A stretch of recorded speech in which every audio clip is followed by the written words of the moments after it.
Pak Brian atau Thomas yang bisa kasih advice ya. Ya. Mungkin langsung gimana Bapak take over untuk di scroll mulai dari atas kali ya chatnya. Oke. Mungkin dibantu aja, Cak. Ini tak bantu ya. Boleh Cak. Pertanyaan pertama nih Pak Brian, waktu Bapak menjelaskan tentang direct purchase, BOO, BOOT sama BOT, itu Cak Tatit tanya itu kalau retrofit masuk mana ya Pak Brian?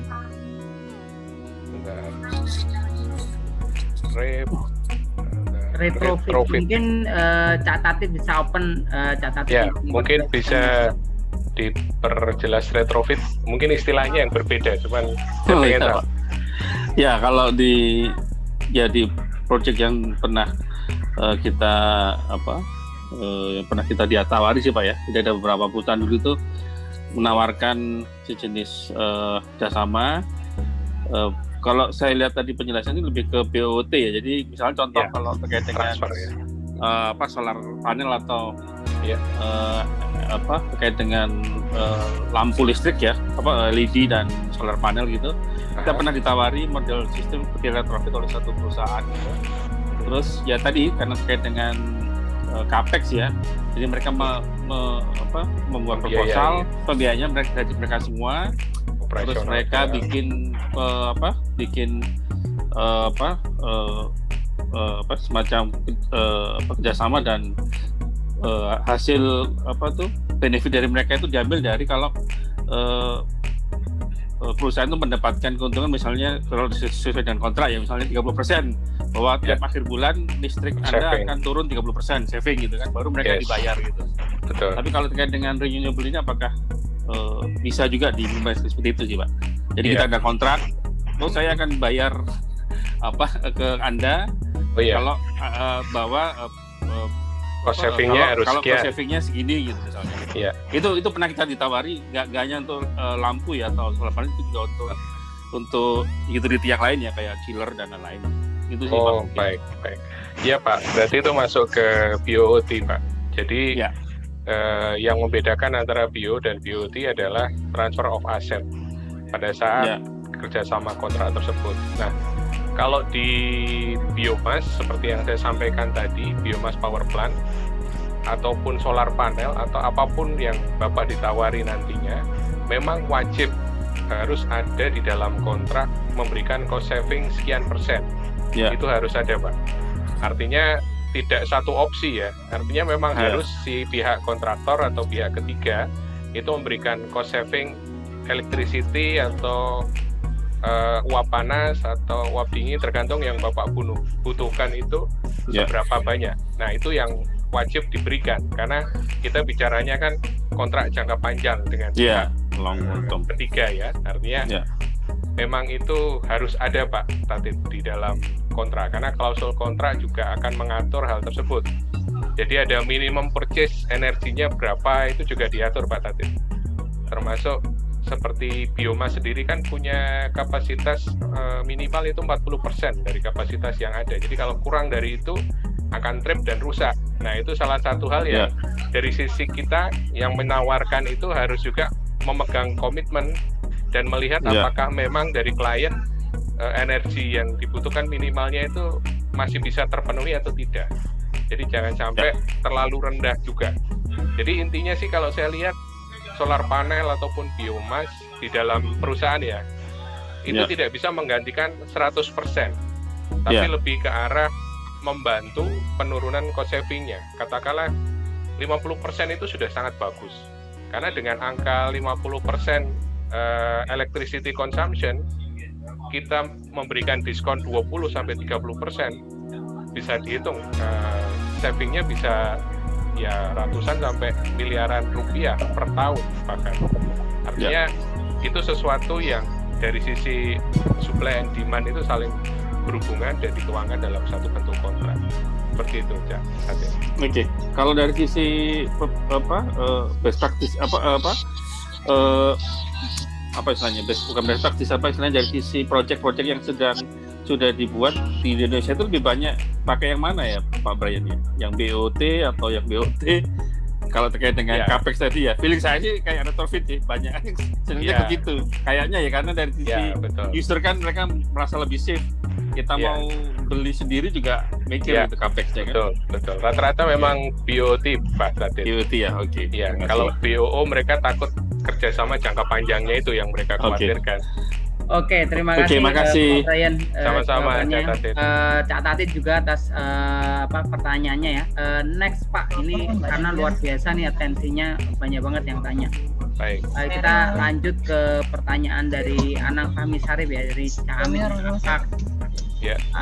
Jadi tadi kan sempat dibahas bahwa challenge kita di renewable energy itu masih di regulation, terutama tadi juga disebutkan oleh Thomas juga regulation ini bagian penting nih yang sekarang lagi ditunggu oleh para investor. Nah, Mas Ami ini menanyakan ada info best practices nggak mengenai proses birokrasi di Indonesia. Maksudnya itu seperti sukses story-nya bisa dapat perizinan atau melewati birokrasi di Indonesia itu terutama untuk small investment, Pak. Ya, kalau saya sharing dari apa yang pernah saya alami ya, mungkin tidak bisa menjawab semua karena saya hanya melihat dari sisi semuanya sekali lagi kembali kepada regulasi yang dibuat pemerintah. Karena yang perlu kita pahami adalah ada kepentingan dari pihak pemerintah, termasuk juga dalam undang-undang sendiri. Berbicara mengenai listrik, kita bicara spesifik, itu menjadi tanggung jawab negara yang direpresentasikan oleh PLN. Artinya ada kepentingan PLN yang coba dilindungi juga oleh pemerintah ketika menandatangani atau menyetujui Perpres yang terbaru ini. Artinya kalau kita bicara sebelum ada Perpres ini, berarti kita mengacu ke Peraturan Menteri tahun 2017 yang tadi saya sampaikan, nomor 50 kalau tidak salah. Itu masih mengacu kepada aturan yang sangat memberatkan. Artinya apa? Konsep BOO untuk listrik itu tidak bisa dilakukan sama sekali bahkan. Tetapi kalau BOO untuk energi yang lain seperti yang saya sharingkan tadi, uap panas misal, itu belum ada aturannya. Ada beberapa perusahaan yang melakukan kontrak BOO dengan kontraktornya, tapi supply-nya berupa apa? Uap panas. Jadi belum ada yang sampai membuat satu IPP atau Independent Power Producer atau IUPTL, izin usaha pembangkit tenaga listrik sendiri swasta, menggunakan renewable energy ya, biomas. Sepengetahuan saya, mungkin perkembangan terakhir sudah ada, tapi saya yakin prosesnya akan sangat panjang karena IUPTL itu perizinan yang cukup banyak hal yang harus dilakukan dan dilewati. Jadi memang kita harus bersabar juga menunggu bagaimana finalisasi dari Perpres energi terbarukan ini akhirnya seperti apa.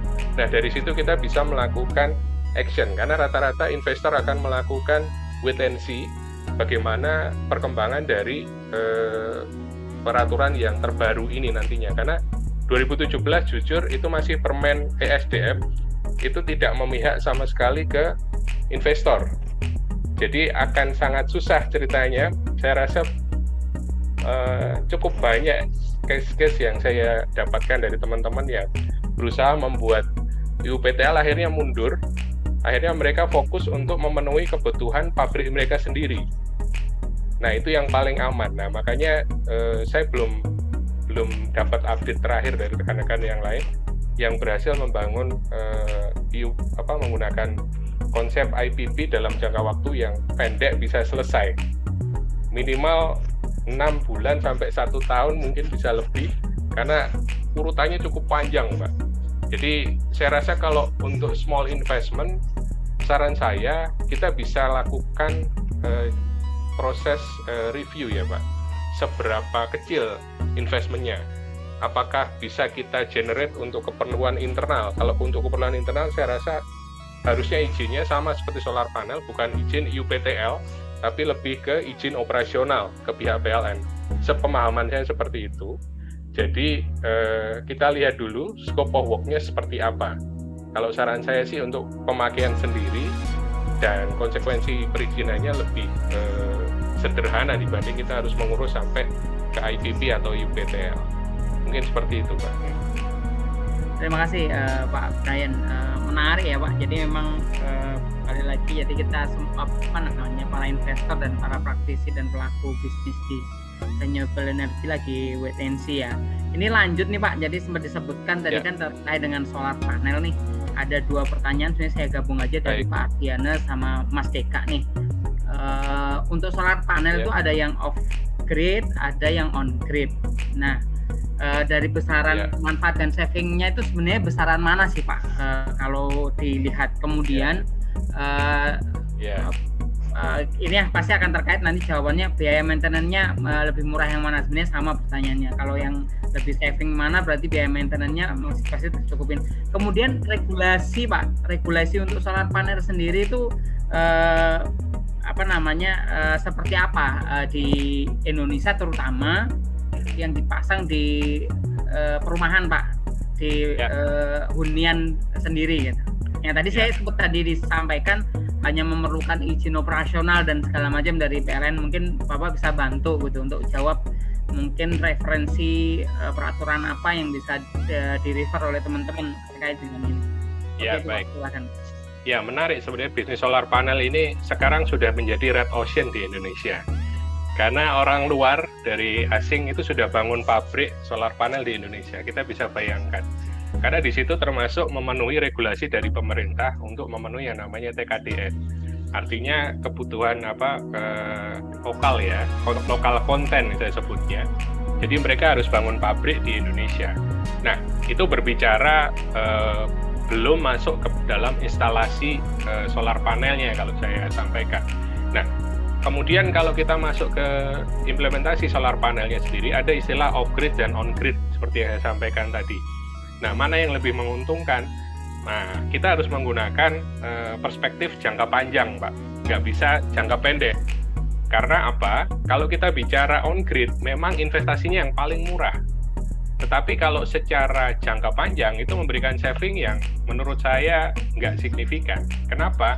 Karena kebijakan on-grid sendiri yang bisa kita ambil, ada istilah ekspor-impor ya, mengurangi beban tagihan PLN kita. Jadi, PLN sudah menyediakan 1 metering sebelum masuk ke trafo kita di rumah atau saklar kita, itu untuk mengukur berapa energi yang dihasilkan dari panas matahari, kemudian itu dikonversi menjadi listrik, kemudian mengurangi tagihan listrik PLN yang kita pakai. Jadi itu tidak ada proses penyimpanan sama sekali. Jadi kayak kita pakai listrik biasa, kalau lampu mati, ya mati Pak. Nah, itu bedanya on-grid. Nah, secara investasi kecil, tetapi secara saving cost energinya untuk jangka panjang, itu juga nggak signifikan sebenarnya. Karena hanya 65% yang dihitung tadi oleh PLN untuk melakukan ekspor-impor listrik tadi. Nah, kalau off-grid, memang secara investasi sangat besar. Karena di situ kita totally 100% menggunakan solar panel. Artinya, tidak menggunakan energi dari PLN sama sekali. Nah, menurut saya mungkin sudah ada beberapa yang menerapkan ini, tapi nggak bisa murni 100% off-grid. Tapi dampaknya adalah terhadap saving electricity-nya dalam jangka panjang, itu sangat besar, signifikan. Nah, berapa nilainya kalau di perumahan? Saya tidak bisa memastikan secara angka, karena saya tidak detail dalam solar panel di perumahan. Jadi saya tidak bisa memberikan gambaran detailnya berapa savingnya antara yang off-grid sama on-grid. Tapi yang pasti off-grid ini tentunya akan lebih besar savingnya, karena bisa dibayangkan energi surya kita bayar nggak Pak kira-kira? Free kan Pak? Nah, Indonesia ini termasuk negara khatulistiwa yang sangat beruntung. Artinya secara radiasi sinar mataharinya, kebutuhan sinar mataharinya untuk menghasilkan energi listrik itu sangat-sangat melimpah. Memang kalau kita bicara secara pemakaian, energi solar panel ini nggak bisa terus-terusan, atau paling tidak ada sekitar 4-5 jam efektif itu masa peaknya. Tidak semuanya dalam posisi yang solar panel menghasilkan listrik yang tinggi, karena akan ada penurunan kembali sampai dengan jam 5 atau 6 sore. Nah, hal-hal seperti itu kita harus melihat bahwa off-grid ini tentunya lebih menarik atau menguntungkan secara saving cost-nya. Tetapi secara investment-nya jauh lebih besar, karena di situ dia harus investasi baterai untuk menyimpan energinya, sehingga di waktu malam dia masih bisa pakai. Nah, itu yang membedakan. Kalau on-grid, dia tidak perlu baterai penyimpanan. Nah, baterai ini cukup mahal, karena nilainya bisa kita beli 2 kali on-grid, itu adalah harga baterainya. Nah, itu sebagai gambaran sederhananya seperti itu. Artinya memang plus minusnya ada masing-masing. Nah, terus kalau kita bicara bagaimana peraturan dari pemerintah sendiri, nah, para pengusaha solar panel sekarang yang di Indonesia menerapkan beberapa pendekatan. Kalau saya lihat ada 3 model yang dia berikan. Yang pertama, solar purchase, artinya beli putus, direct purchase. Yang kedua itu sewa solar panel antara 3 sampai 6 tahun. Nah, di sini setelah sewa berakhir, nanti solar panelnya akan milik pemilik rumahnya. Kemudian yang ketiga itu murni sewa antara 15 sampai 25 tahun. Nah, itu sudah diimplementasikan di Indonesia dan itu sudah berjalan. Kalau solar panel cenderung lebih mudah ya untuk diaplikasikan di Indonesia dibandingkan dengan yang lainnya yang masih banyak kendala dalam hal kebijakan policy terkait dengan renewable energinya tadi. Nah, itu sebagai jawaban dari kami, Pak. Mudah-mudahan bisa menjawab. Terima kasih Pak Brian. Ini Pak Agung Sihwayudi ini nanya, ini Irena Data. Mungkin Pak Agung bisa open, Pak. Sekalian tadi ada pertanyaan yang mungkin yang lain. Silakan Pak Agung.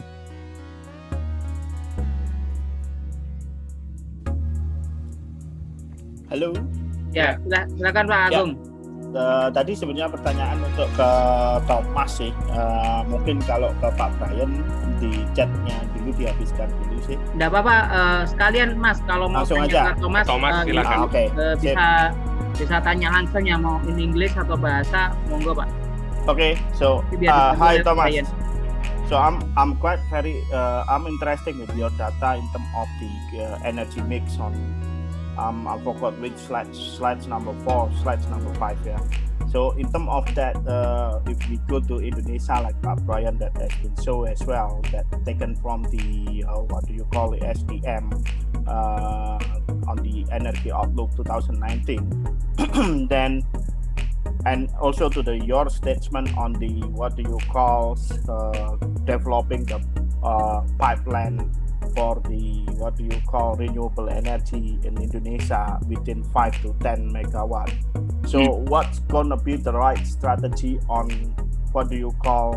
on setting up the new way of supply point of that renewable energy? Because if we are looking at the Indonesia as an archipelago with all these different resources availability between island and each island, then what kind of company or what kind of business model that you see that you are looking for the investments that could create this pipeline for 5 to 10 megawatt? Good question. Thanks, Thomas. No, thank you. It's a very good question. So, I mean, whilst geographic location of the pipeline is a benefit and it's useful, it's not essential that every asset is within 30 to 40 kilometers. So, for example, let's look at the biggest opportunity set from a failed project perspective. So, mini hydro. I mean, and everybody will have come across developers looking to raise money in mini hydro. And so for me, what I'm working on now with many investors is creating a pooled investment vehicle that can acquire multiple mini hydro businesses. And within that investment vehicle, it could also acquire one business that has a large pipeline, as well as other businesses that maybe don't have quite such a good pipeline. And so really, when we do the calculations on return on investment, the downside to not having geographical location being very, very close is a little bit, but it's not a lot. And particularly when you're doing an investment vehicle, because you would expect that there's going to be a geographical dispersion.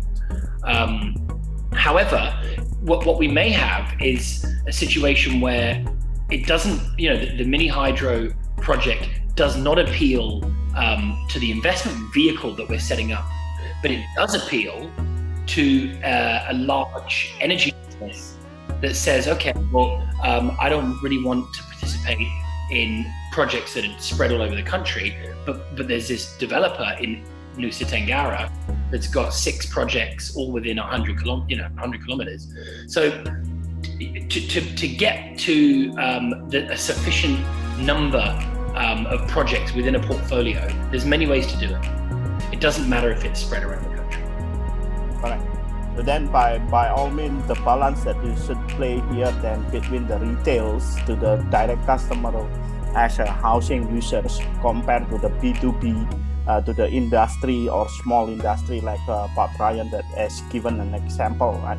So that will create the 5 to 10 megawatts the pipeline, isn't it? Well, what I'm talking about is all on grid. Okay. Everything I'm talking about is direct sell to PLN. Okay, so then still PPA and required, right? Got to go through the process. And if we look at hydro generally, I can't think of any examples where hydro is used off-grid or hydro is used non-PLN. It's all PLN. With solar, it's a different market. So if we're going to look at multiple mini solar projects, then the pipeline is unlikely to be geographically the same. It can be. We worked with a business that had 100 megawatts of pipeline in Surabaya. They'd only done feasibility studies on 5 megawatts, but they had communication and MOU with another 90 plus megawatts. And the investor acquired it straight away because this is a market that's extremely popular right now. And yeah, we have a few other projects where the project pipeline is 10, 20 megawatts. Still, you can sell it. Okay. Solar's different. Solar's a very easy market for us to raise money. We have a lot of investors that are interested. Yeah, but then if we look at on the renewable energy, we need to look at on the whether to raise these investment criteria or creating the pipeline for generating the cash for the longer period with a long-term investment, right? Yeah. I mean, for me, I believe that ultimately PLN is going to want to have the majority of control in the long run. They will allow some corporate PPA. But if you think about it, the benefit for PLN to provide too much corporate PPA or off-grid PPA is very low. What's more likely to occur is we get to a point where the cost of producing 1 megawatt of solar is so cheap that they realize, you know what? I don't want coal. I don't need it. Solar has become so affordable and so reliable that I can pay a tariff that's about 30 to 40% lower than what I was paying for my coal, but because it's so cheap to produce, the investor still makes a lot of money. Yeah. So that's where we're at, and I think what you'll see going forward is a significant increase in on-grid solar. That's been a market that's missed the whole growth so far. All the growth in solar has been off-grid. Yeah, indeed. Okay, thank you Thomas and Agung for the discussion. Thank you Cak Suryo. Okay. We go to the next question ya.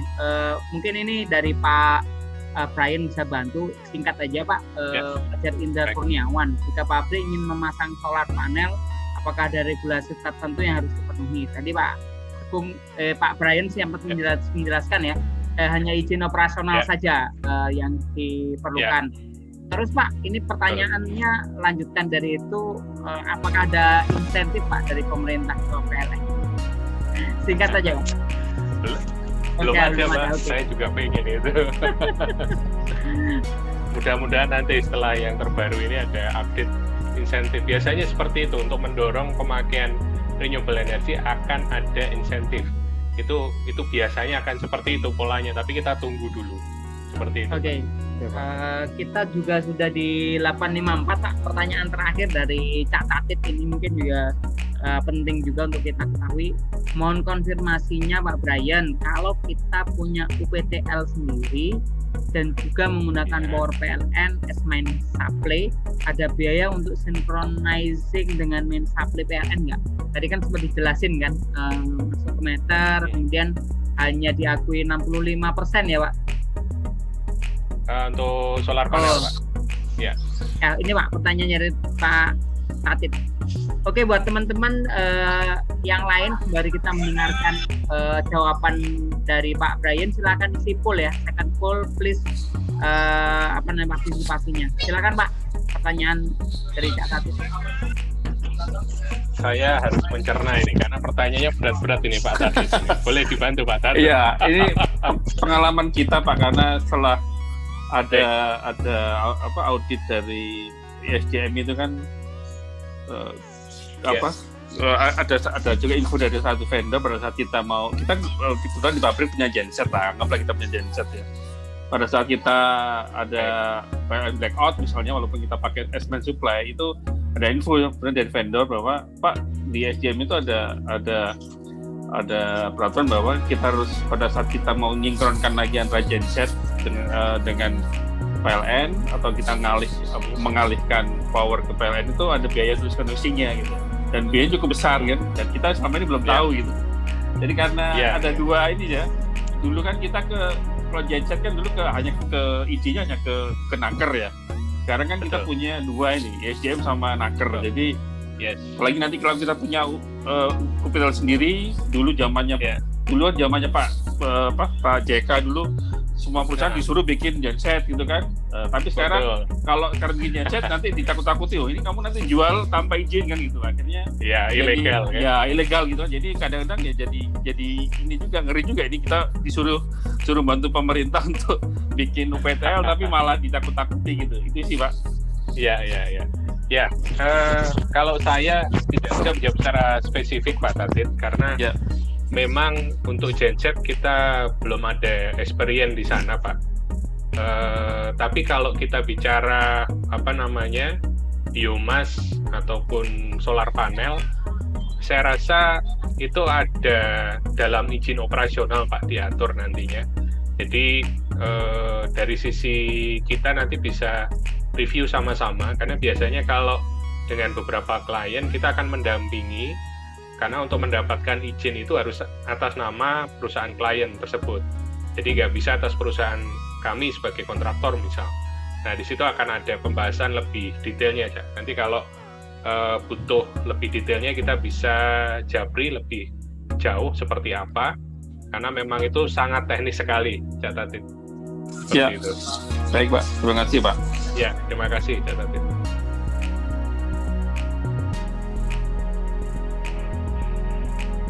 Ini pertanyaan terakhir saya kembalikan ke Cak Nur Hadi. Cak, silakan Cak. Ya. Halo ya, Cak Suryo, apa masih ada pertanyaan lain?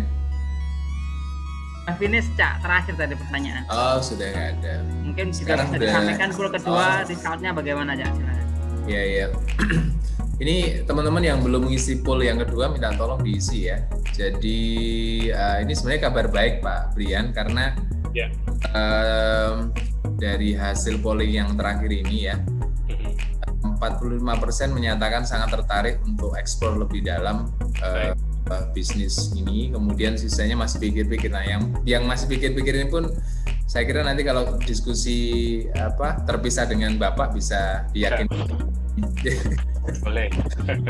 Bisa ke saya ataupun ke Thomas kalau memang terkait dengan investment. Dan Pak Brian ini juga sudah bergabung dengan WA Group kita di bidang supply chain. Jadi teman-teman bisa kontak langsung dengan beliaunya di WA-nya atau telepon juga nggak masalah kan Pak ya? Iya. Jadi langsung. Apalagi ya? Pak Brian sebagai penutup mungkin ada kayak key takeaway yang mau disampaikan sebelum kita closing pada malam hari ini Pak? Ya, baik. Bapak Ibu sekalian, terkait dengan bisnis renewable energy ini, saya rasa kita harus semakin mencari lebih banyak informasi dari manapun, karena bisnis ini akan menjadi satu bisnis yang jangka panjang, sustain, karena ini berbicara energi, dan setiap orang, setiap negara butuh energi.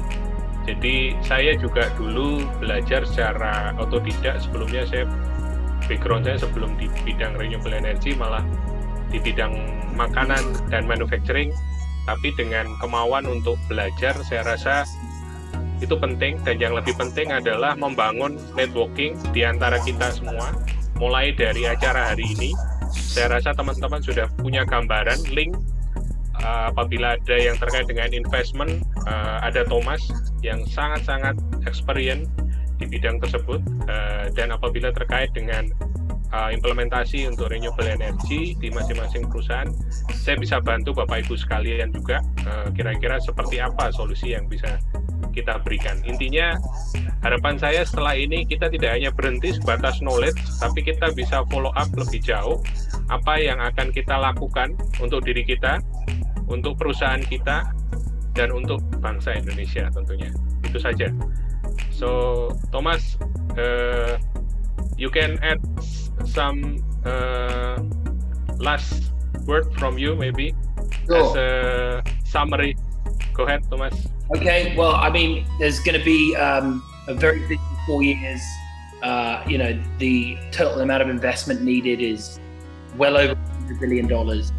And so if we can help, local businesses to benefit from this, I'd be very happy, because, we don't want the benefit to go to the very, very large. This is where, our service can provide some help and some benefit that trickles down into SMEs that rightfully want to produce renewable energy power themselves. Really appreciate everybody's time. Hopefully we see them on LinkedIn. Anybody wants to continue to there or so thanks guys. Yeah, thank you Thomas. Ya, terima kasih Pak Brian, and thank you so much for joining us today, Thomas. Teman-teman, sebelum kita closing, boleh kita foto seperti biasa ya untuk dokumentasi. Videonya minta tolong di on kan? Siapa ini? Ayo, yang belum di on kan videonya minta tolong ya. Nanti ya. Mas Sardianes. Cuman ada 2 halaman ya. Siapa ini ambil foto? Aku apa sampean? Yes, aku ya. Yes ya. Ya, 1, 2, 3. Oke, bentar ya.